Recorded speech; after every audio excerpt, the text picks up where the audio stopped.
Es para nosotros un gusto estar aquí trabajando y hablándoles un poquito de un trabajo que se hizo a través de la Comisión Interinstitucional de Jefes y Encargados de Archivo, porque esta comisión, que se reúne una vez cada mes durante todo, ya tenemos muchos años, nos dimos a la tarea desde febrero de este año, a nivel de una subcomisión, a trabajar el tema de la foliación. Esta tarea se dio a raíz de la carencia que vimos de una norma técnica que hablara del tema, porque sí existen, digamos, criterios legales que nos hablan de que se puede hacer esto, de que se puede hacer lo otro. Hay circulares a nivel del sistema o a nivel institucionales, pero realmente como norma técnica no existía, no hay nada, no hay una directriz. A través del estudio nos dimos cuenta que como norma no nos podíamos trabajar mucho, entonces planteamos la necesidad de cambiar el nombre de norma a una directriz. Les comento que esta propuesta todavía no ha sido expuesta a la comisión y que ustedes realmente van a conocer las conclusiones a las que llegamos.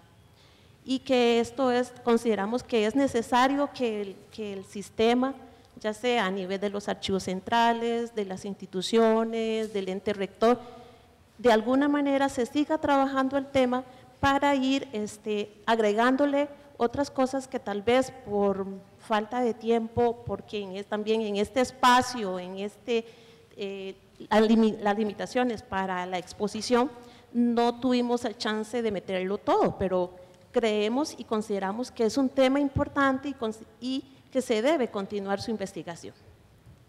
Para hablar del tema y ya exponer a lo que vamos,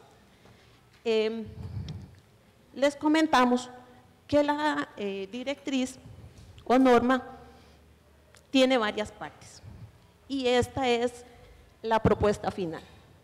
Tiene un ámbito de aplicación, unas disposiciones técnicas, una auditoría del trabajo, tiene disposiciones finales, tiene glosarios, requisitos y recomendaciones. De esas partes vamos a mencionar las principales, porque no le vamos a hablar de la metodología que utilizamos para hacerlo, simplemente le vamos a mencionar que hicimos un análisis de todos los criterios legales a nivel costarricense que existen. También revisamos normas de latitudes latinoamericanas sobre el tema y nos dimos a la tarea de buscar experiencia en las instituciones, de todo lo que los archivistas hacemos en el día a día, y de ahí surge esta propuesta. La propuesta tiene como objetivos principales pues brindar una estandarización, estandarizar los temas sobre foliación. También darle mayor seguridad a la conformación de los expedientes,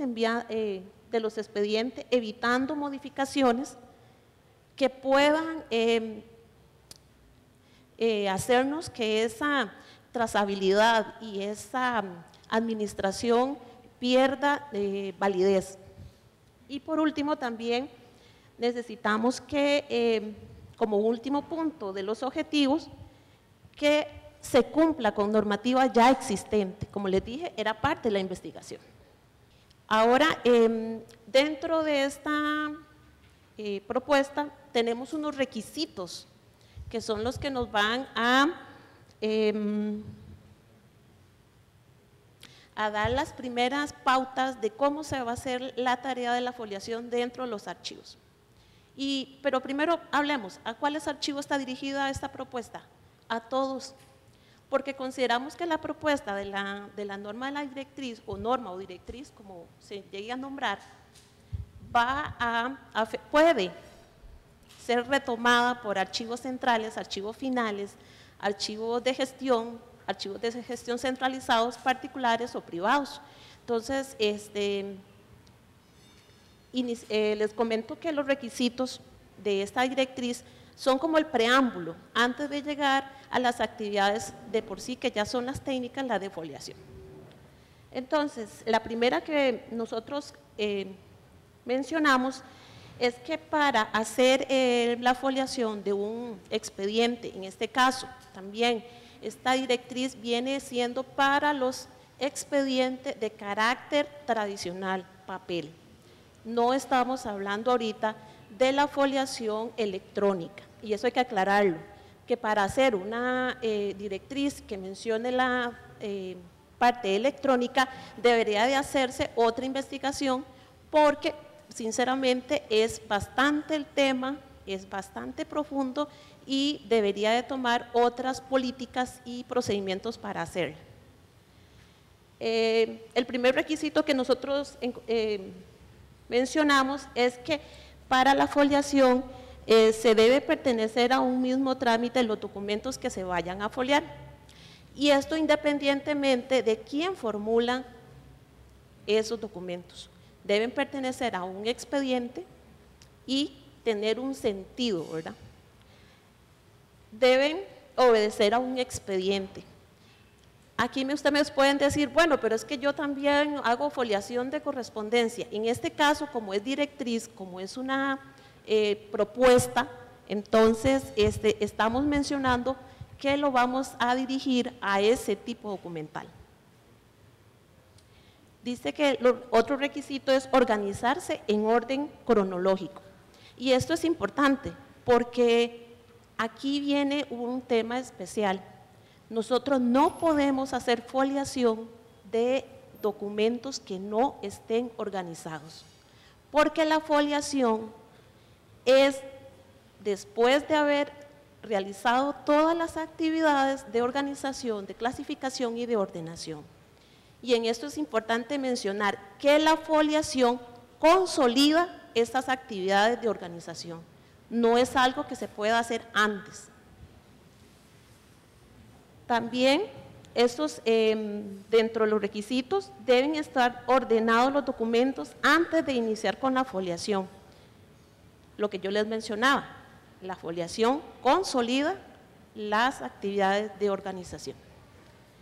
Y también dice que deben incorporarse al expediente en el momento de su emisión de manera que se respete la cronología del trámite.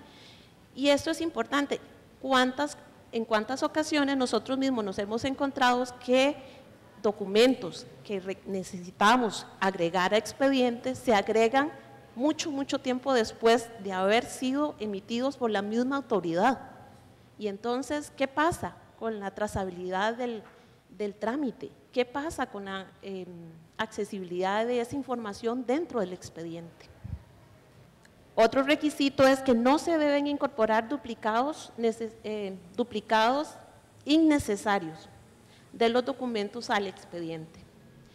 ¿Por qué decimos innecesarios? Porque muchas veces, también en muchas ocasiones, existe la posibilidad de que los duplicados sean parte de anexos, y ahí es otro tema a tratar, que más adelante el compañero les va a hablar sobre esa parte de la foliación cuando tratamos con anexos.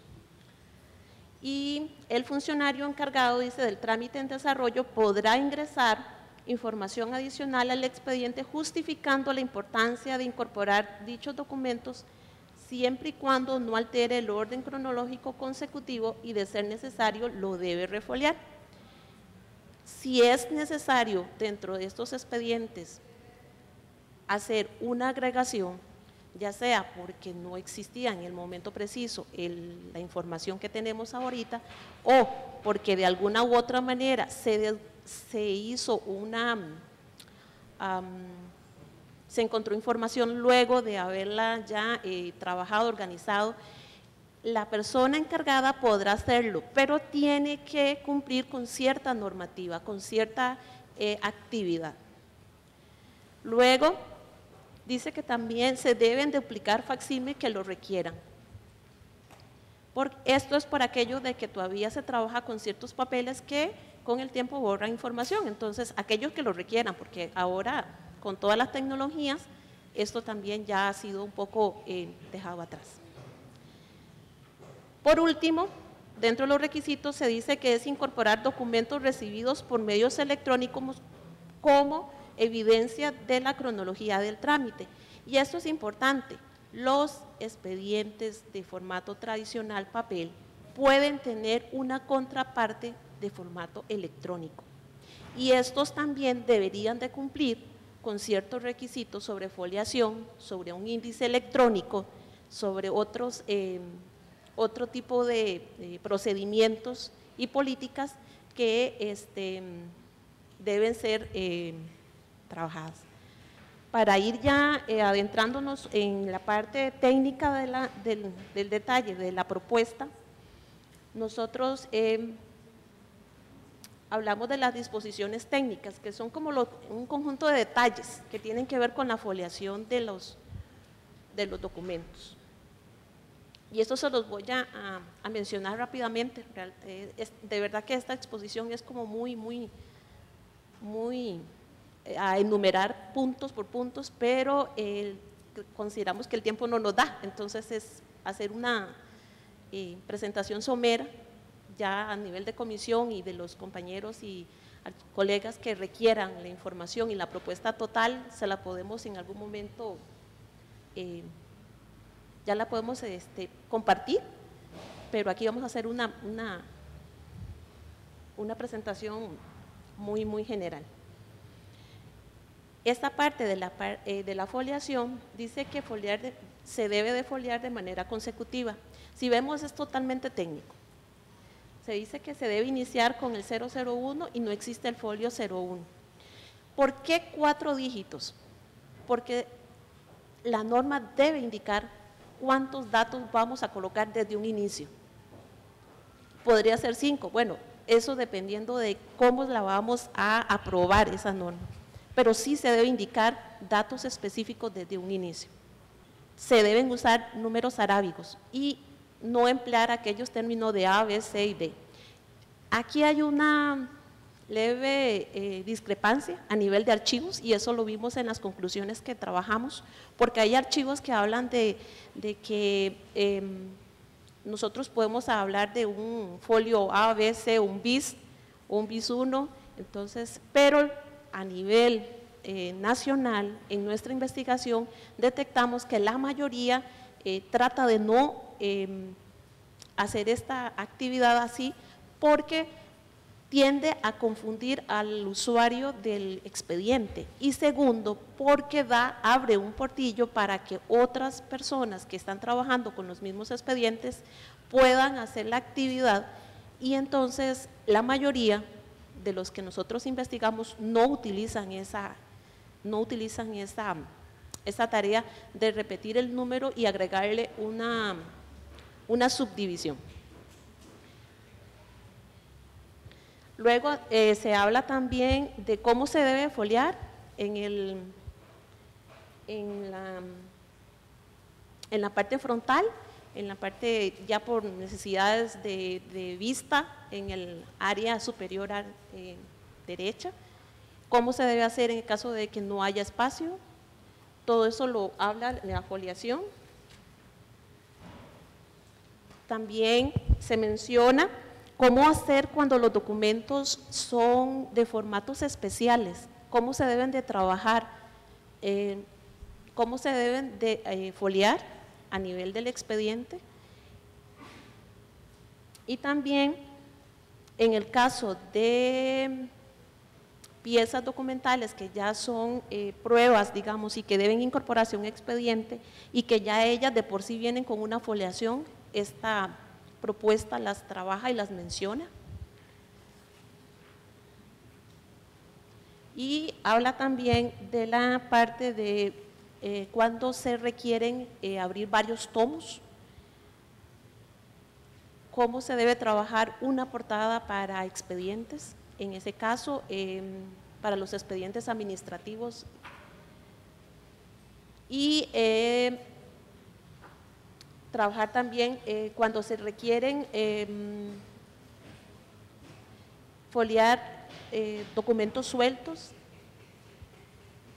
y cuando se trabaja también con empastes.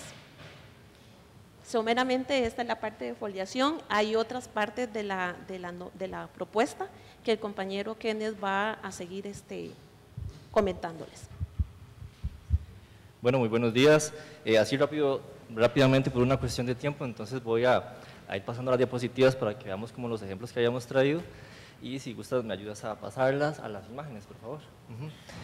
Bueno, ese es un caso cuando hay fotografías sueltas que tenemos que ingresar a un expediente. La propuesta es ingresarlas a una misma hoja y foliar la hoja, si gustábamos pasando. Eso es lo que les acabo de decir, si hay CDs o DVDs, hacer una referencia cruzada al expediente y almacenar el CD o el DVD respectivamente en un repositorio adecuado. Si gusta me ayudas a pasarla.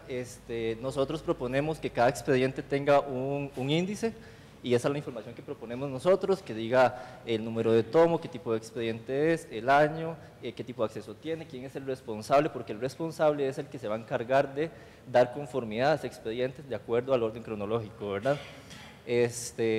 Vamos a continuar. Ya una vez que hemos foliado el expediente, hay casos, ¿verdad?, en los que el expediente puede sufrir alteraciones, ¿verdad? Puede ser que se extraiga un documento, que hay una omisión de una foliatura, que hay un error material humano a la hora de hacerlo, que hay documentos con doble foliatura. Yo creo que a todos los archivistas nos han llamado a nuestros escritorios a decir, ¿qué hago? Es que dupliqué un folio, o cómo hago para tacharlo. Entonces llegan los expedientes llenos de un montón de corrector o pilots, ¿verdad? Entonces nuestra propuesta es que se pase una línea transversal al número equivocado y consignamos el número correcto. Me disculpan si voy muy rápido, pero es una cuestión de tiempo. Nunca tachar, nunca poner corrector y usamos la línea transversal, que es lo que estamos proponiendo, que de hecho esto se tomó de los dictámenes de la Procuraduría General de la República. ¿Me ayudas con la? Una vez que hacemos una corrección de un folio en un documento, ¿verdad?, tiene que quedar una constancia de por qué modificamos, por qué hay una línea transversal cubriendo ese número. Entonces hacemos un acta, en los anexos de la norma proponemos 5 tipos de acta para 5 tipos de casos diferentes. Ese es un ejemplo de ella, que es en atención al Código Procesal Contencioso 8508, para modificar los numerales 49 y 51. Entonces ve que pusimos en la tercera línea el 94 bis, y pusimos que se omitió el número de folio entre el folio 94 y 95, por lo que se agregó el 94 bis. Con esto del bis, a veces, ¿verdad?, hay dos criterios de que gente dice no pongamos el bis, otra gente dice sí pongamos el bis. Pero en la reciente exposición de la Procuraduría y en la reciente circular del Archivo Nacional, que fue emitida en julio más o menos, hablan del bis. Entonces lo dejamos a valoración para que esta norma, en el momento que llegue a ser presentada a la Junta Administrativa del Archivo Nacional, tomen la valoración si en Costa Rica vamos a usar el bis o no lo vamos a usar, ¿verdad? Pero eso tiene que tener un acuerpamiento legal. Los anexos, hay una gran controversia con los anexos. Algunas veces los expedientes tienen como anexo otro expediente, o tienen una revista, o tienen un folleto. Pasa mucho en los expedientes de compras que anexan folletos. Entonces nosotros proponemos que los anexos van a tener una numeración aparte, se van a consignar en el índice del expediente. Después de la portada va a venir el índice con el contenido del expediente y con sus respectivos anexos. Si el anexo está en otro formato, ya hablamos automatizado, se hará la referencia en el índice y se hará la referencia en el expediente, conservando el documento anexo en el repositorio adecuado. Y proponemos la carátula del expediente, que si gusta, esta es la carátula que nosotros proponemos. ¿Gustan ayudas? Ajá. La carátula del expediente, la idea es identificar el expediente y tenemos todas esas partes. Es un expediente ficticio, meramente para ejemplo. ¿Qué es lo que contendría el expediente? Con respecto al desglose de partes, es cuando un expediente, le llamamos así, cuando un expediente lo tenemos en nuestros archivos y por orden de un mandato judicial tenemos que desglosar el expediente. Algunas veces nos piden solamente un oficio de ese expediente, solamente una parte de ese expediente. Nuestra recomendación es, si hay acta de secuestro, colocar una copia del acta de secuestro en el expediente de manera de referencia o guardar las referencias indicadas. También, si estamos a tiempo, se recomienda como buena práctica guardar una copia del expediente, si nos da tiempo, porque a veces no pasa, porque para nadie es un secreto que algunas veces cuando nos piden el expediente en calidad de secuestro nunca vuelve, de verdad lo secuestran. Eso sería lo que hablamos de reconstrucción de partes. Cuando el expediente ya es devuelto, si es que lo devuelven, corremos con esa suerte, entonces vamos a reacomodar el expediente según la cronología que tenía anteriormente, porque algunas veces pasa que el tribunal o el juez le dio una foliatura de ellos a lo interno. Esa la vamos a omitir en nuestra propuesta y vamos a foliarlo con nuestra foliatura propia de la institución. Eso sería con la construcción de las partes. Los responsables de realizar esas tareas serían el encargado de realizar el trámite, que es el que va a ir conformando el expediente, los encargados de archivo de gestión y archivo central. Ya se nos fue el tiempo, les hablé como en trabalenguas, pero el fin de esto es que esta propuesta, que se la vamos a facilitar ya en la prosa como está más detallada, sea avalada por la Junta Administrativa del Archivo Nacional y sirva como base para emitir una norma técnica a nivel, a nivel del sistema. Eso sería nuestra parte y esperamos que nos hayan entendido un poquito. Muchas gracias.